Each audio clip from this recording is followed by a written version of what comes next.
AI ने modern software development को हमेशा के लिए चेंज कर दिया, ये तो हम सब जानते हैं। लेकिन क्या एआई को यूज करना गलत है? आपको इसको यूज भी करना चाहिए कि नहीं करना चाहिए? कुछ लोग कहते हैं, खासकर कि कॉलेज के टीचर्स कहते हैं, मैंने ऐसा कई स्टूडेंट्स को सुना है कि एआई को टच भी मत करो, एआई का इस्तेमाल ही मत करो। Don't touch AI and these. Don't use it at all. At the same time कुछ लोग ऐसा भी कहते हैं कि एआई से करवा लो यार काम, ये तो एआई भी कर सकता है। Done using AI. AI will do much better. तो ऐसे में ऑप्टिमल स्ट्रैटेजी क्या है, आपको क्या करना चाहिए, और अगर आप एक बड़े प्रोजेक्ट पर काम कर रहे हैं तो उस प्रोजेक्ट को कैसे स्ट्रक्चर करना चाहिए, इस बारे में बात करेंगे। हम लोग स्टेप बाय स्टेप देखेंगे कि किन किन तरीकों से आप लोग एआई को इस्तेमाल कर सकते हो, और उसके बाद उन तरीकों के प्रोज और कॉन्स के बारे में बात करेंगे। मेरे लिए कौन सा तरीका काम करता है, सब कुछ आप लोगों को इस वीडियो में बताऊंगा। तो बिना टाइम को वेस्ट किए मैं मेथड 1 की बात करता हूं, जो कि है यूज ऑफ चैट जीपीटी या फिर क्लॉड, डीपसीक। मतलब बेसिकली आप लोग चैट जीपीटी का जो इंटरफेस होता है उसका इस्तेमाल करते हो, उसके साथ चैट करते हो, और आपको जो मेन कोड होता है वो VS कोड में रिसाइड करता है। ये सबसे कॉमन सेटअप है और इसको मैं क्लासिकल सेटअप भी कहूंगा। हालांकि चैट जीपीटी रिसेंटली आया था, कुछ ज्यादा साल हुए नहीं है चैट जीपीटी को आए हुए, बट हाँ, इसको क्लासिकल सेटअप कह सकते हैं कि आप VS कोड में कोडिंग कर रहे हैं, कुछ भी प्रॉब्लम हुई जाके आप चैट जीपीटी को पूछते हैं, और जो भी आपको आंसर्स मिलते हैं उनको आप अप्लाई कर देते हो अपने दिमाग का इस्तेमाल करके। कभी कभी आपको पूरा फंक्शन मिल जाता है, कभी कभी आपको स्निपेट मिल जाता है, कभी कभी आप लोगों को अपनी सिली मिस्टेक मिल जाती है। अगर आप कोई स्पेलिंग मिस्टेक कर रहे हो या आपने कोई गलत कैरेक्टर इस्तेमाल किया है, चैट जीपीटी बता देता है। अब इस तरीके के प्रोज एंड कॉन्स की बात कर लेते हैं। तो इस तरीके का सबसे बड़ा फायदा जो होता है वो ये होता है कि you have full control over the code. कि अगर आप लर्निंग कर रहे हैं तो आप लोगों को डेफिनेटली बहुत कुछ समझ में आएगा। अगर आप लोग रिलीजियसली देख रहे हैं क्या लिखा है चैट जीपीटी के अंदर, मतलब आप डायरेक्टली अंधाधुन कॉपी पेस्ट नहीं मार रहे हैं, आप लोग समझ रहे हैं उसको कि क्या है, और उसके बाद आप लोग अपने एडिटर में लाकर समझने के बाद ही उसको अप्लाई कर रहे हैं। तो पहला प्रो तो यही हो गया कि यार you have full control over the code. दूसरे फायदे की बात करूं तो आपकी जो लर्निंग है वो काफी ऑप्टिमल होती है। अगर आप एक बिगिनर हैं और आप लोग सीखना चाहते हैं, आपके पास काफी टाइम है, I think this is one of the strategies you can use. इसके बाद तीसरी चीज जो आप लोगों को मिलती है वो ये है कि आप एक ही सवाल अलग अलग एआई मॉडल से पूछ सकते हैं। जैसे कि आप क्लाउड से पूछ लो, परप्लेक्सिटी से पूछ लो, तो अलग अलग मॉडल्स का पर्सपेक्टिव आपको मिल जाता है, और कभी ना कभी कोई क्रिटिकल मिस्टेक होती है तो कोई ना कोई मॉडल उसको पकड़ ही लेता है। कॉन्स की बात करूं तो काफी स्लो अप्रोच है, क्योंकि कभी कभी आप लोग फ्रस्ट्रेट हो जाएंगे और आपका काम हो ही नहीं पाएगा। अगर आप निहायत ही बिगिनर हैं, आपको पता ही नहीं कि कैसे आपको अपने कोड में उस चीज को इंटीग्रेट करना है, तो शायद आप इंटीग्रेट कर भी ना पाए। फिर दूसरे कॉन की बात करूं तो काफी फ्रीक्वेंट स्विचिंग करनी पड़ती है आप लोगों को from VS code to the AI setup जो भी है आपका, चैट जीपीटी, क्लॉड, जो भी यूज कर रहे हैं आप, डीपसीक यूज कर रहे हैं तो डीपसीक पे आपको जाकर चैट करना पड़ेगा। आपको 2 टैब्स खोल के रखनी पड़ेंगी, एक गूगल क्रोम की, एक अपने VS कोड की। टू एंड फ्रो करना पड़ेगा, कॉपी पेस्टिंग करनी पड़ेगी, कॉन्टेक्स्ट मैनुअली देना पड़ेगा। अगर 10 फाइलों को यूज करके कोई कोड लिखना है तो शायद आप कर भी ना पाए, क्योंकि आपकी जो कॉन्टेक्स्ट विंडो है, यानी कि जो आपका मैसेज है बेसिकली, वो बहुत बड़ा हो जाए और आपको चैट जीपीटी एरर देने लग जाएगी कि इतना बड़ा मैसेज हम नहीं ले सकते। तो हाँ, कहीं ना कहीं आप लोगों को प्रॉब्लम हो सकती है। इस प्रॉब्लम को सॉल्व करते हैं कुछ एजेंटिक एआई टूल्स, जैसे कि warp, cursor AI, cloud code, ये आगे मैं आप लोगों को बताऊंगा। बट बेसिकली ये जो हमारा क्लासिकल मेथड है, it's classical for a reason. आप लोग इसको यूज कर सकते हैं अगर आप लोग लर्निंग कर रहे हैं, आपके पास टाइम ही टाइम है, आप एकदम फुर्सत से बैठे हैं, अपनी छुट्टियों में आप लोग कुछ सीख रहे हैं। I think this is the approach you can go for. और बीच बीच में आप लोग अपने लिए इंपॉर्टेंट नोट्स बना सकते हैं, अपने लिए बहुत अच्छा एक रेफरेंस बना सकते हैं जिसको बाद में आप रेफर करके कोडिंग कर सकते हैं। अब मेथड 2 की बात करते हैं, जो कि है AI in terminal and code in VS code. या किसी भी तरह की आईडी का इस्तेमाल कर सकते हैं आप लोग, JetBrains भी कर सकते हैं, एटम भी कर सकते हैं, Sublime Text भी कर सकते हैं। बेसिकली आपका जो एडिटर है वो अलग है, और जो आपका एआई का काम हो रहा है वो टर्मिनल पे हो रहा है। अब अगर आप लोगों को कुछ ऐसे सॉफ्टवेयर बनाने हैं जिसमें आपके पास टाइम बहुत कम है, सॉफ्टवेयर थोड़े से कॉम्प्लेक्स हैं, आप एक सीनियर सॉफ्टवेयर डेवलपर हैं, इसका मतलब यह है कि आप छोटे मोटे फंक्शंस मैनुअली नहीं लिखना चाहते, आप उनको ऊपर से रिव्यू मार लोगे और उसके बाद जो ओवरऑल एप्लीकेशन है, जो ओवरऑल कंपोनेंट्स हैं, कैसे साथ में काम कर रहे हैं, इस पर फोकस करोगे, तो आप लोग इस अप्रोच का इस्तेमाल कर सकते हो। पर्सनली मैं इसके लिए वार्प का इस्तेमाल करता हूं। अब वार्प क्या है? वार्प एक एआई एजेंटिक कोडिंग एनवायरनमेंट है, जो कि एक टर्मिनल है जिसमें आप लोग एआई की पावर का इस्तेमाल कर सकते हैं। अब इस तरह के टूल बेसिकली आप लोगों का टाइम सेव करने के लिए बने होते हैं। आप लोगों को एआई इन टर्मिनल के तो बहुत सारे टूल्स मिल जाएंगे, लेकिन मैं यहाँ पर आप लोगों को वार्प को डिटेल में समझाना चाहता हूँ। तो चलते हैं कंप्यूटर स्क्रीन में और देखते हैं कि इस तरह का सेटअप कैसा दिखता है। सो वार्प एक एजेंटिक डेवलपमेंट एनवायरनमेंट है, जो कि नंबर 1 है on terminal bench and number 5 है ऑन SWE बेंचमार्क, एंड मैं इसको पर्सनली यूज करता हूँ। Warp is also sponsor of this video, but more than that मैं इसको पर्सनली यूज करता हूँ। तो मैं आप लोगों को दिखाना चाहता हूँ कि वार्प कैसे इंटीग्रेट होगा आप लोगों के फ्लो में। तो डिस्क्रिप्शन में दिए हुए लिंक पर क्लिक करके आप लोग वॉप को डाउनलोड कर सकते हैं और इसको इंस्टॉल कर लें just like any other software. And इसके बाद आप लोग नेक्स्ट करके सिंपली इसको इंस्टॉल कर सकते हैं एंड फाइनली लॉन्च कर सकते हैं। आप लोग देख सकते हो कि मैं यहाँ पर एक एम्प्टी फोल्डर के अंदर हूँ जिसका नाम वॉप को एक डेमो है। बेसिकली आप लोग एज अ टर्मिनल वॉप को इस्तेमाल कर सकते हैं and this is the best in the game, let me tell you. तो बेसिकली वॉप को लॉन्च करने के लिए हम शिफ्ट राइट क्लिक करेंगे और आप यहाँ देख सकते हो ओपन वॉप इन न्यू टैब पर हम क्लिक करेंगे। तो बेसिकली क्या है कि एक नई टैब वॉप में खुल जाएगी। एक चीज मुझे जो वॉप की बहुत अच्छी लगती है वो ये है कि आप नई टैब्स खोल सकते हो बिल्कुल क्रोम की तरह and these tabs are actually very responsive. मैं पर्सनली बताऊं मुझे विंडोज एक्सप्लोरर की टैब्स बिल्कुल पसंद नहीं है, बिल्कुल रिस्पॉन्सिव नहीं है, बिल्कुल अच्छा फील नहीं देती है, बट गूगल क्रोम की तरह वॉप की टैब्स काफी बढ़िया, लेट मी टेल यू। तो हम यहाँ पर शिफ्ट राइट क्लिक करके इसको एक नई टैब में खोल सकते हैं। यहाँ पर एक नई टैब खुल गई। यहाँ पर मेरा कुछ और काम चल रहा था वॉप में, तो वो मैं बाद में कंटिन्यू कर सकता हूँ। अब यहाँ पर मैं स्लैश जब लिखूंगा तो आप देखो यहाँ पर मुझे बहुत सारे कमांड्स देखने को मिल रहे हैं, लेकिन मेरा फेवरेट इनमें से है स्लैश प्लान, क्योंकि यहाँ पर मैं बेसिकली क्या कर सकता हूँ, एक प्लान बना सकता हूँ और प्लान बनाने के बाद मैं वॉप को बोल सकता हूँ कि इसको एग्जीक्यूट करो। तो मैं यहाँ पर एक प्रॉम्प्ट लिखूंगा, मैं कहूँगा create an invoice web app that is capable of asking me my and client's details. It should ask for my address, my client's address, and other details required in an ideal invoice. It should also ask for my and client's GST number if use GST box is clicked or rather checked. Create invoice as per Indian laws if GST is required. और मैं यहाँ पर लिख दूंगा I GST C GST etc. Not the best prompt out there, एक काफ़ी वेग prompt है, बट अगेन हम लोग क्या कर रहे हैं, सबसे पहले प्लान बना रहे हैं। जब भी आप एंटर मारोगे यहाँ पर तो ये बेसिकली क्या करेगा, एक प्लान आप लोगों के लिए बनाएगा और एक इम्प्लीमेंटेशन डॉक्यूमेंट बनाएगा। यानी कि एआई से आप जब कुछ काम करवाना चाहते हो उससे पहले वो आपको बताएगा कि वो क्या करने वाला है। क्योंकि ऐसा पर्सनली मेरे साथ बहुत होता है कि मैं एआई से कुछ करवाना चाहता हूँ, वो कर कुछ देता है। मैंने बोला ऐप, उसने बना दी एंड्रॉयड ऐप, मुझे चाहिए थी वेब ऐप। गलती एआई की भी नहीं है, मेरी भी नहीं है, मैंने वेग प्रॉम्प्ट दिया, बट अगेन गलती कहीं ना कहीं एआई की भी थी, वो पूछ सकता था। इसीलिए ये चीज़ काफ़ी चीज़ें सॉल्व करती है। जब आप स्लैश प्लान बोलते हो तो पहले प्लान बनेगा फिर काम होगा, विच इज़ रियली ग्रेट। तो यहाँ पर हम क्या करेंगे, इसको अभी रन करेंगे। ये ls यानी कि देखना चाह रहा है इस डायरेक्टरी में क्या है। ये डायरेक्टरी अभी खाली है लेकिन इसको नहीं पता। तो यहाँ पर आप देख सकते हैं कि ls करने के बाद इसने देख लिया कि भाई डायरेक्टरी एम्प्टी है, ठीक है, अभी अपना काम आगे कर रहा है। Now I have comprehensive information about Indian GST invoice requirements. अब यहाँ पर ये बेसिकली एक प्लान जनरेट कर रहा है, जैसे कि आप देख सकते हो जनरेटिंग प्लान। अब ये प्लान जनरेट करने में थोड़ा टाइम लेता है और एक बार इसने प्लान जनरेट कर लिया तो आप बेसिकली उसको एग्जीक्यूट कर सकते हैं। तो प्लान के नाम पर ये बेसिकली एक MD जनरेट करता है। जैसे कि आप देखो कि प्रॉब्लम स्टेटमेंट इसने बोला है कि भाई एक web based invoice generation application बनानी है, Indian business that collects supplier and client details, supports GST compliance and generates professional invoices according to Indian GST laws। यहाँ तक सब कुछ मुझे ठीक लग रहा है, प्रोजेक्ट डायरेक्टरी एकदम मुझे ठीक लग रही है। अब ये यहाँ पर की रिक्वायरमेंट्स बता रहे हैं कि स्टेप बाय स्टेप चीज़ों को ये करने की बातें कर रहा है। कह रहा है कि भाई हम स्टेट पूछेंगे, हम ये पूछेंगे। फिर एक सबसे इंपॉर्टेंट चीज़ पता है क्या है, IGST CGST कब लगाना है। ये देखो इंट्रा स्टेट यानी कि अगर सेम स्टेट होता है तो CGST और SGST 50-50 लगाना होता है। अब यहाँ पर इसने 12% माना है GST, लेकिन यूजुअली 18% होता है। या फिर मान लो आप किसी ऐसे बिजनेस में हैं जहाँ पर 18% होता है, तो आप यहाँ पर इसको बोल सकते हैं change the plan and make GST percentage as 18% as opposed to 12% and enter.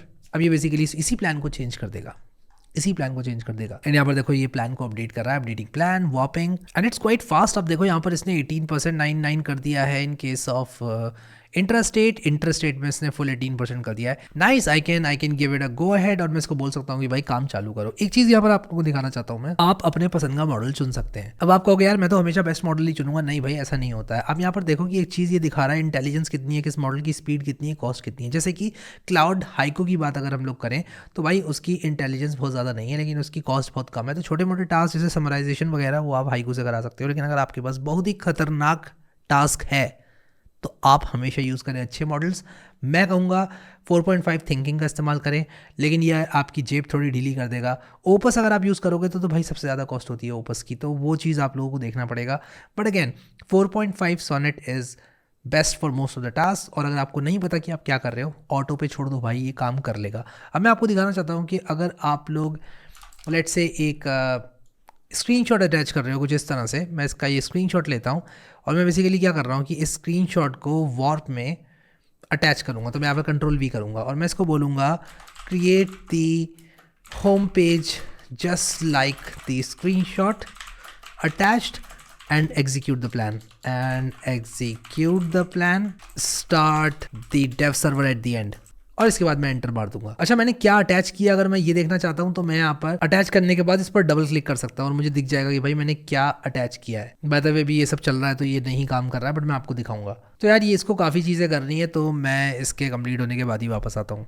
अब जितनी देर में मेरी ऐप बन रही है मैं आप लोगों को वॉप के कुछ फीचर्स दिखाता हूँ। आप ये प्लान बनाकर अपडेट कर सकते हैं तो हमने देखा ही, उसी के साथ साथ आप यहाँ पर इसका एजेंट मोड यूज़ कर सकते हैं, नहीं तो टर्मिनल मोड यूज़ कर सकते हैं। आप एजेंट मोड यूज़ करेंगे तो आप यहाँ पर कुछ भी लिखो नेचुरल लैंग्वेज में वो आपको कमांड में कन्वर्ट होकर मिल जाएगा। लेकिन अगर आप लोग यहाँ पर टर्मिनल मोड यूज़ करते हैं तो आप यहाँ पर कमांड ही लिखेंगे और वो लिटरली आपका कमांड मान के ही एग्जीक्यूट करेगा। मॉडल्स आप लोग चूज़ कर सकते हैं, आप लोग वॉइस इनपुट दे सकते हैं, आप लोग स्लैश कमांड्स यूज़ कर सकते हैं जिसमें बहुत सारी स्लैश ऑफ कमांड्स हैं, जैसे कि आप MCP ऐड कर सकते हैं और भी बहुत सारी चीज़ें हैं।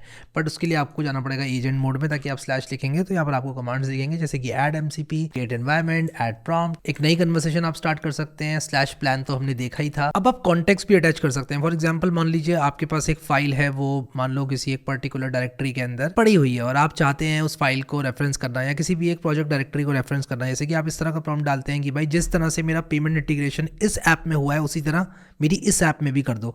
तो आप यहाँ क्लिक कर सकते हैं और आप पूरा फोल्डर अटैच कर सकते हैं एज कॉन्टेक्स्ट और आप यहाँ पर क्लिक करके जो भी फाइल्स एंड फोल्डर्स हैं उनको आप रेफरेंस कर सकते हैं। मैं यूजुअली क्या करता हूँ कि जैसे मान लो मेरी ये ऐप है जो कि बन रही है, मैं यहाँ पर अपनी दूसरी ऐप का फोल्डर डाल देता हूँ और फिर मैं इसको बोलता हूँ कि just like payment is implemented in my this app, implement in this app. ठीक है, मैं मतलब नाम लिखता हूँ, दिस ऐप नहीं लिखता हूँ, but you got the point. तो मान लो मेरी ये इनवॉइस ऐप है और मान लो मेरी एक ब्लॉग ऐप है, तो मैं कह सकता हूँ कि भाई just like payment is implemented in the blog app, I also want this payment to be implemented in this app, और मेरा काम हो जाता है। ऑलराइट, तो ये काफ़ी जल्दी चल रहा है। देखो भाई टाइम तो लेता है। भाई मुझसे पूछा है do you want to allow public and private networks to access this app. मैं अलाउ करूंगा क्योंकि ये शायद Django यूज़ कर रहा है या फ्लास्क यूज़ कर रहा है, I don't even know. Local host :8000, okay, local host :8000, okay. इसने काफ़ी ऐसा दिखने वाला बना दिया, आप देख सकते हो। आई एम रियली इम्प्रेस्ड यार, I am really impressed. Pricing, about, features, get started. From details to invoice, the best way to generate GST compliant invoices. Enter details, review and download. Get started. Let's get started.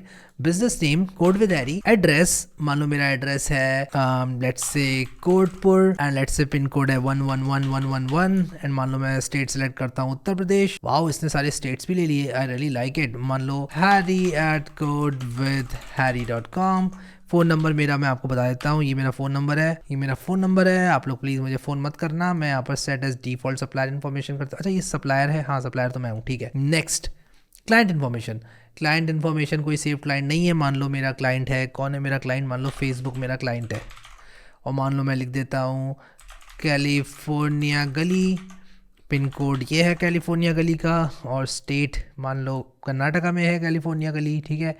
Email है mark@fb.com। Phone number आप लोग please call मत करना, but ठीक है मैं number reveal कर देता हूँ। Save this line for future use. Next करते हैं, यहाँ पर आप इनवॉइस नंबर डालो। प्लेस ऑफ सप्लाई है कर्नाटका, ठीक है। And let's say payment terms net 30 and let's also capitalize K. Next, अब आप यहाँ पर आइटम डाल सकते हैं जैसे कि मान लो सॉफ्टवेयर डेवलपमेंट एंड ऑब्वियसली इसको कैपिटल करेंगे। प्राइस मान लो 122 रुपीज़ है और मान लो डिस्काउंट हमने दे दिया 12 रुपये का, 18% का टैक्स है। And let's preview the invoice. Wow यार, I really love this invoice, this is so good and let's download PDF। Invoice generated successfully. Check your downloads folder. Okay, and this is a working invoice. WOP nailed it. हाँ कहीं ना कहीं PDF देखो थोड़ी गड़बड़ है, but again we can always fix it. तो आज WOP से फिक्स भी करवा ही लेते हैं यार। तो यहाँ पर हम क्या करेंगे, स्क्रीनशॉट अटैच करेंगे और मैं बोलूंगा कि in the final invoice the numbers are not rendering correctly. मैं यहाँ पर लिखूंगा the numbers are not rendered correctly in the final invoice. There is too much spacing between numbers. मैं यहाँ पर हॉरिजॉन्टल स्पेसिंग कर देता हूँ इसको एंड लेट्स गो। एंड यहाँ पर आप देख सकते हैं ये काम पे लग चुका है, इसने डेवलपमेंट सर्वर को स्टॉप किया, उसके बाद ये काम कर रहा है। मतलब इनवॉइस प्रीव्यू बिल्कुल ठीक है, बट जब हम डाउनलोड कर रहे हैं तब दिक्कत हो रही है, तो इनवॉइस प्रीव्यूज को ठीक करने की जरूरत थी भी नहीं। बट अगेन मैं देखता हूँ ये क्या करता है। तो फाइनली वॉप ने इसको फिक्स कर दिया है एंड लेट्स चेक ये फिक्स हुआ है कि नहीं। तो मैं क्या करूंगा ना, इसको रीलोड ही कर लेता हूँ और मैं दोबारा से यहाँ पे भरता हूँ चीजें, नेक्स्ट करूंगा एंड आप देख सकते हो कि इसने मेरा क्लाइंट सेव कर लिया है। नेक्स्ट पर क्लिक करूंगा, इनेबल जीएसटी भी कर सकता हूँ, नहीं भी कर सकता हूँ, फिलहाल के लिए नहीं करता हूँ। प्लेस ऑफ सप्लाई मैं कर देता हूँ दिल्ली। अब मैं रैंडम वैल्यूज़ यहाँ पर डाल रहा हूँ, ठीक है, आप अच्छी डाल सकते हैं। मैं सॉफ्टवेयर डेवलपमेंट कर देता हूँ, क्वांटिटी को मैं 3 कर देता हूँ, प्राइस को मैं 36,000 कर देता हूँ, मतलब 12,000 मैंने किया है, 12 3 या 36। नाइस, सब कुछ सही चल रहा है। प्रीव्यू तो पहले भी सही आ रहा था, अभी भी सही आ रहा है, बट लेट्स सी कि डाउनलोड कर पा रहे हैं हम पीडीएफ की नहीं। Let's go and let's see the PDF. Wow, it worked and this is amazing.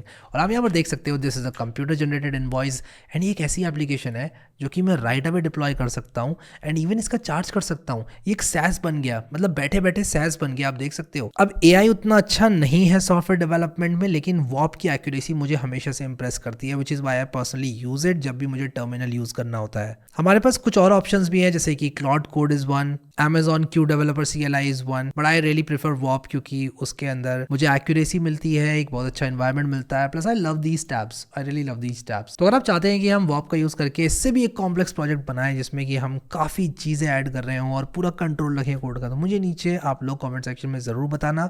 अब यहाँ पर वॉप के जो माइक्रो फीचर्स हैं मुझे बहुत अच्छे लगते हैं। फॉर एग्जाम्पल मैं यहाँ पर प्लान को सेव कर सकता हूँ 3 डॉट पर क्लिक करके एज अ मार्कडाउन फाइल। मैंने प्लान चेंज किया तो मैं प्लान के वर्जन देख सकता हूँ कि भाई मेरा V1 ऐसा था जिसमें 12% GST लग रही थी, आप यहाँ पर देख सकते हो, और V2 में वो मैंने 18% करवा दी, तो ये 18% है। वॉप एब्सोल्युटली फ्री टू ट्राई है, तो आप लोग डिस्क्रिप्शन में दिए हुए लिंक का इस्तेमाल करके वॉप को ट्राई कर सकते हैं। एंड मैंने पार्टनर किया है वॉप के साथ, जिससे कि आप लोगों को मिलने वाला है 7 दिन के लिए वॉप का pro plan absolutely free of cost, no credit card required. तो आप लोगों को बिल्कुल भी टेंशन लेने की जरूरत नहीं है, सीधा आप लोग डिस्क्रिप्शन में दिए हुए लिंक पर क्लिक करो और रिडीम कर लो। अब इसके बाद आता है हमारा मेथड 3 जो कि है AI कोडिंग एडिटर, जैसे कि कर्सर AI, या फिर आजकल गिटहब कोपायलट भी आप लोगों को एक एक्सटेंशन देता है जिसका इस्तेमाल करके आप लोग AI की सहायता से ऑटोमेटेड कोडिंग कर सकते हैं। बेसिकली आपको चैट पैनल मिलता है। AI कोडिंग IDE के कुछ और एग्जांपल्स भी हैं, जैसे कि ट्रे एक है, ट्रे IDE है, फिर उसके बाद हमारे पास वर्डेंट है, फिर विंडसर्फ है। तो इनमें से कुछ हमारे पास IDEs हैं जो कि VS कोड का फोर्क है बेसिकली, और कुछ हमारे पास VS कोड की एक्सटेंशंस हैं। बेसिकली ये कुल मिलाकर एक ही काम करती हैं कि आपको चैट पैनल देती हैं और उस चैट पैनल से चैट करके आप लोग अपनी फाइल्स को बेसिकली चेंज कर सकते हैं। You know what I mean. आप लोगों ने काम किया है कर्सर AI जैसे टूल्स के साथ। अब यहाँ पर एक सबसे बड़ा फायदा ये होता है कि आप चैट पैनल में सिंपली बोल दो कि यार मुझे ये करना है और आपका काम ऑटोमेटिकली हो जाएगा। ये बेसिकली रैक का इस्तेमाल करता है, विच stands for retrieval augmented generation. तो बेसिकली होता क्या है कि आप लोगों का कोड बेस इंडेक्स होता है और वेक्टर में कन्वर्ट कर दिया जाता है। फिर आप कोई भी क्वेरी जब मारते हैं तो आपकी क्वेरी को मैच किया जाता है रेलेवेंट फाइल्स के साथ, और जो रेलेवेंट फाइल्स की जरूरत है वो भेजी जाती है as a very big prompt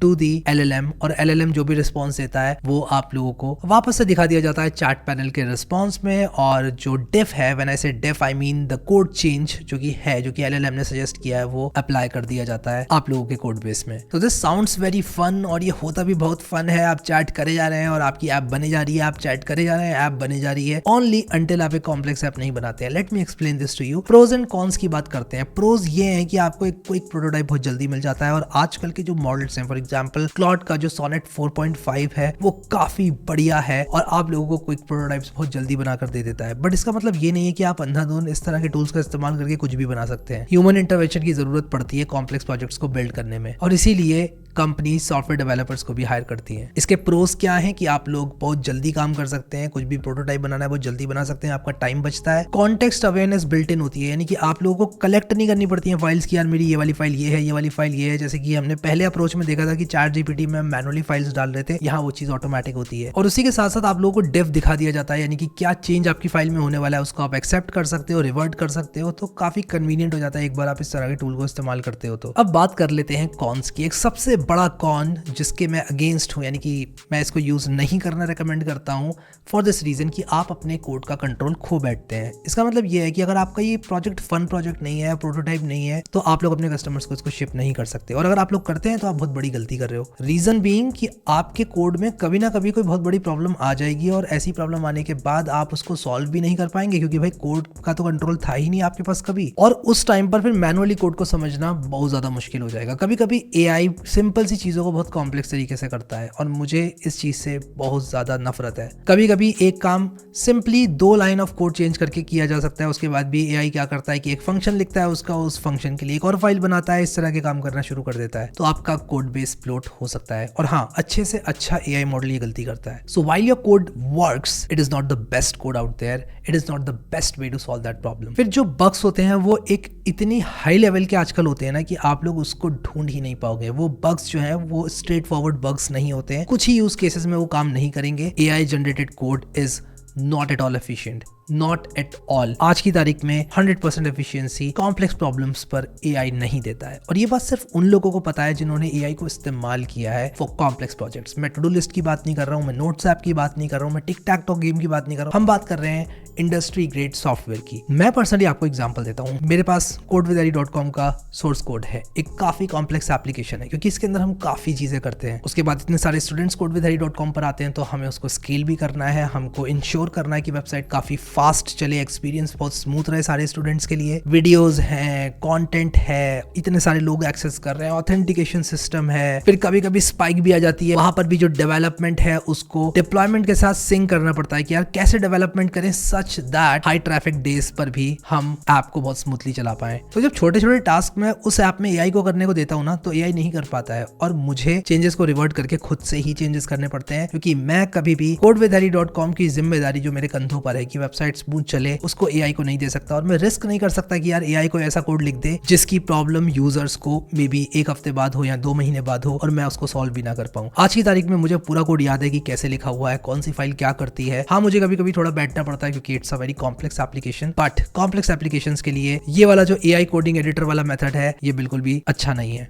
but इसका मतलब ये नहीं है कि आपको इसको यूज नहीं करना है। मैं पर्सनली इसको काफी यूज करता हूँ। कभी कभी मुझे छोटे मोटे फंक्शन सीखने पड़ते हैं, फॉर एग्जाम्पल वर्ड को कैपिटलाइज करने का फंक्शन, मैं इसको बोलता हूँ लिख दो, ये लिख देता है, मैं चेक कर लेता हूँ। तो मेरा काम कभी कभी क्या होता है कि टाइपिंग कम और चेकिंग ज्यादा होती है, बड़ा इंश्योर कि मैं चेक कर रहा हूँ। अगर आप किसी भी एप्लीकेशन को लेकर सीरियस हैं तो आपको चेक करना है, उसके बाद ही आपको अलाउ करना है कि वो कोड आपकी रिपोजिटरी में पुश हो। लेकिन जो एआई कोडिंग एडिटर होता है ना, जब आपके हाथ में आता है ना, तो आपको लालच आता है और आप कहते हो कि यार सारा काम एआई से ही करवा लेता हूँ, मैं क्यों ही खुद करूँ। बट आपको इसका खामियाजा भुगतना पड़ सकता है अगर आपकी एप्लीकेशन कॉम्प्लेक्स है और उसमें बाद में बग आए तो। अगर आपके पास कंट्रोल ही नहीं है, आपको समझ ही नहीं आ रहा कोड में क्या हो रहा है, तो बहुत बड़ी प्रॉब्लम हो सकती है आने वाले टाइम में। सो या while this method is useful sometimes, आप लोगों को बहुत ध्यान से इसको इस्तेमाल करना है। अब बात करते हैं मेथड नंबर 4 की, and method number 4 is no understanding of code, just pure vibes. अब ये क्या है? अब इसके लिए बहुत सारी एप्लीकेशंस हैं, आप लोग प्रॉम्प्ट डालो और आपकी एप्लीकेशन बन के और डिप्लॉय होकर रेडी हो जाएगी। फॉर एग्जांपल लवेबल, रेपलेट, ये एक ऐसी जगह है जहां पर कोई भी आ सकता है, लिटरली कोई भी, किसी ने अपनी जिंदगी में एक लाइन ऑफ कोड भी नहीं लिखा है ना, वो भी आ सकता है और अपनी एप्लीकेशंस डिप्लॉय कर सकता है। प्रोफेशनल डेवलपर्स के लिए मैं ये बिल्कुल सजेस्ट नहीं करता हूं,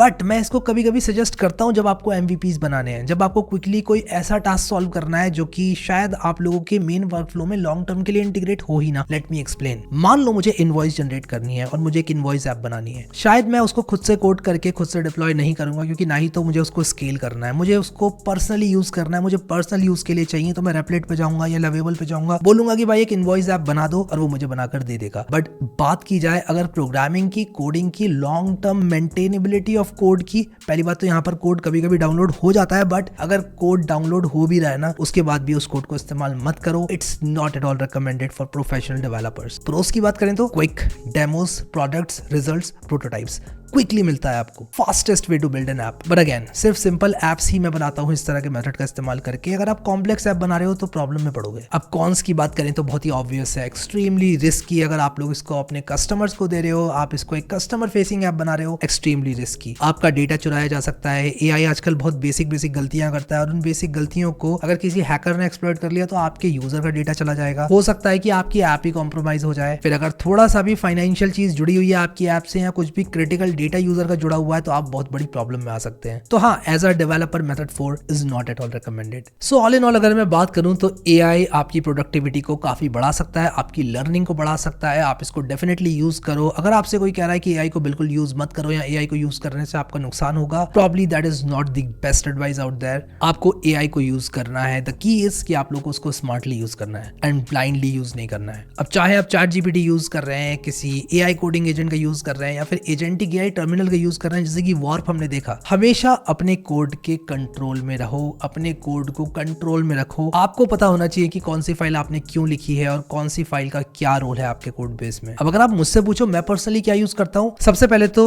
मेरी चॉइस ऑफ AI बदलती रहती है। आज से 2 साल पहले मैं सिर्फ ChatGPT यूज करता था, किसी भी टूल को यूज नहीं करता था क्योंकि कोई भी टूल इतना बढ़िया नहीं था। लेकिन आज की तारीख में जब से सोनेट मॉडल्स आए हैं, खासकर सोनेट 3.5 ऑनवर्ड्स, मैं वार्प का इस्तेमाल करता हूं। क्लॉड 3.5 सोनेट ऑनवर्ड्स मॉडल की पावर और वार्प का एजेंटिक इंटरफेस मुझे काफी पसंद है और मैं पर्सनली इसको आजकल इस्तेमाल कर रहा हूं। VS कोड काफी लाइट वेट एडिटर है तो पर्सनली मैं कहीं ना कहीं VS कोड को इस्तेमाल करता हूं, बट आजकल आप मुझसे पूछें तो मैं वार्प का इस्तेमाल करता हूं। अब अगर आप भी वार्प को ट्राई करना चाहते हैं तो मैं डिस्क्रिप्शन में आप लोगों के लिए लिंक डाल दूंगा और अगर आप लोग उस रेफरल लिंक का इस्तेमाल करते हैं तो आप लोगों को 7 दिन के लिए वार्प फ्री टू ट्राई मिलेगा, जिससे कि आप लोग प्रीमियम AI मॉडल्स को यूज कर पाएंगे और कोई क्रेडिट कार्ड वगैरह भी रिक्वायर्ड नहीं है। इसलिए मैं चाहता हूं कि आप सब लोग ट्राई तो भाई जरूर करो। बट ऑल इन ऑल अगर इस वीडियो को मैं एक सेंटेंस के थ्रू समराइज करूं तो ये है कि you should stay in control of your code. I hope this video was helpful और आप लोगों को काफी मजा आया इसको देखकर। Thank you so much guys for watching this video and I will see you next time.